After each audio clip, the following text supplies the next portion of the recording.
नमस्ते। भारत की political funding की दुनिया में एक तरह से भूचाल आ गया है। एक जो बड़ा विवादास्पद सिस्टम था उसे तो खत्म कर दिया गया और इसकी वजह से एक पुराना ज्यादा ट्रांसपेरेंट सिस्टम वो फिर से लाइमलाइट में आ गया है। तो आज हम इसी बड़े बदलाव की कहानी को समझने की कोशिश करेंगे। तो सोचिए जरा, होता क्या है जब कोई देश गुमनाम यानी अनोनिमस पॉलिटिकल डोनेशंस पर पूरी तरह से बैन लगाते। देखिए, ये कोई थ्योरी वाला सवाल नहीं है।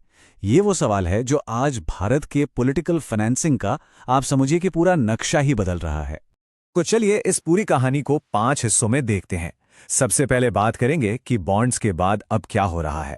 फिर ये चुनावी ट्रस्ट हैं क्या भला, ये काम कैसे करते हैं, ट्रांसपेरेंसी और अनोनिमिटी मतलब पारदर्शिता और गुमनामी की जो लड़ाई है उसे समझेंगे, और आखिर में सबसे जरूरी कि अब आगे क्या होगा।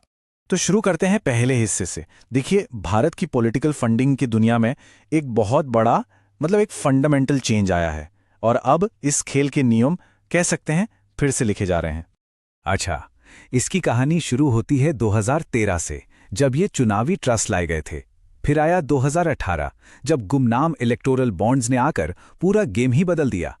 लेकिन असली ट्विस्ट तो आया 15 फरवरी 2024 को, जब सुप्रीम कोर्ट ने इस पूरी बॉन्ड स्कीम को ही स्क्रैप कर दिया, रद्द कर दिया।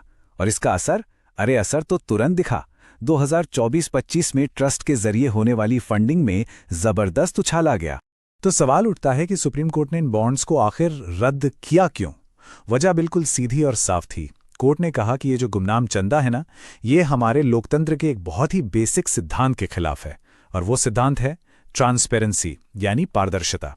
ये नागरिकों के राइट टू इन्फॉर्मेशन यानी सूचना के अधिकार का सीधा सीधा उल्लंघन है। ठीक है, तो बॉन्ड्स का रास्ता तो बंद हो गया, तो अब क्या, फंडिंग का कौन सा रास्ता बचा?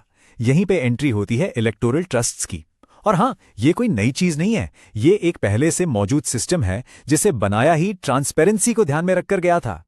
अब अगर आसान भाषा में समझें तो ये चुनावी ट्रस्ट एक तरह के मिडलमैन या एक चैनल की तरह काम करते हैं।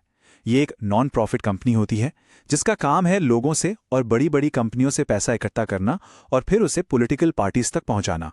और ये सारा काम नियमों के दायरे में और पूरी तरह से पारदर्शी तरीके से होता है।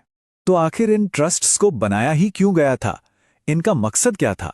देखिए, मकसद बिल्कुल साफ था। पहला, पॉलिटिक्स में क्लीन मनी को बढ़ावा देना। दूसरा, ये पक्का करना कि सब कुछ ट्रांसपेरेंट हो, कुछ भी छिपा ना रहे। तीसरा, राजनीति में जो बेहिसाब पैसा आता है उस पर एक तरह से लगाम लगाना। और चौथा, कॉर्पोरेट डोनेशंस के लिए एक रेगुलेटेड, एक कायदे कानून वाला रास्ता तैयार करना।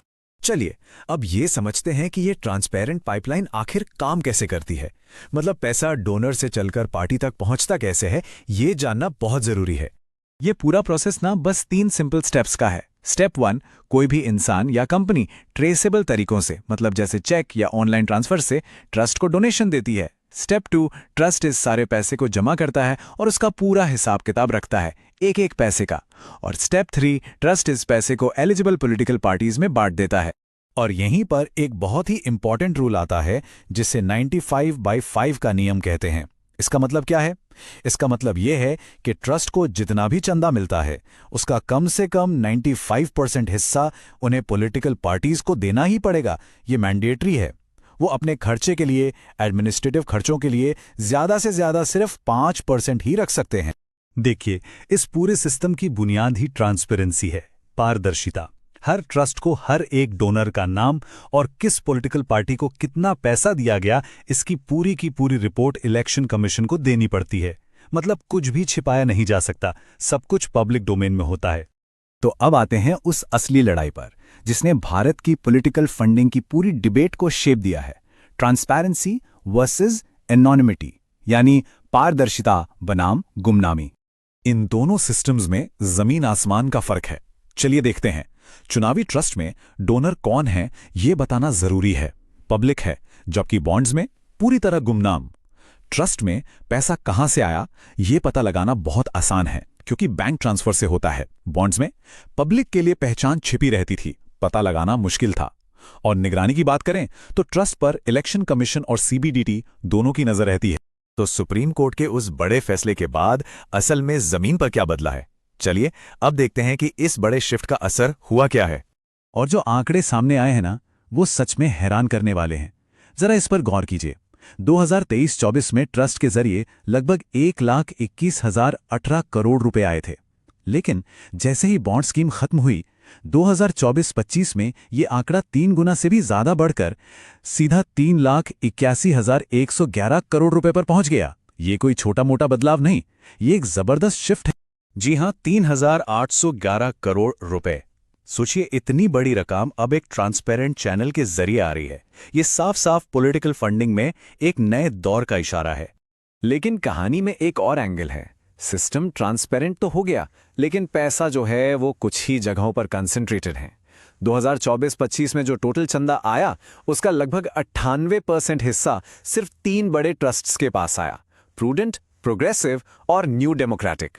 और ये सब हमें एक आखिरी और शायद सबसे बड़े सवाल पर लाके खड़ा करता है।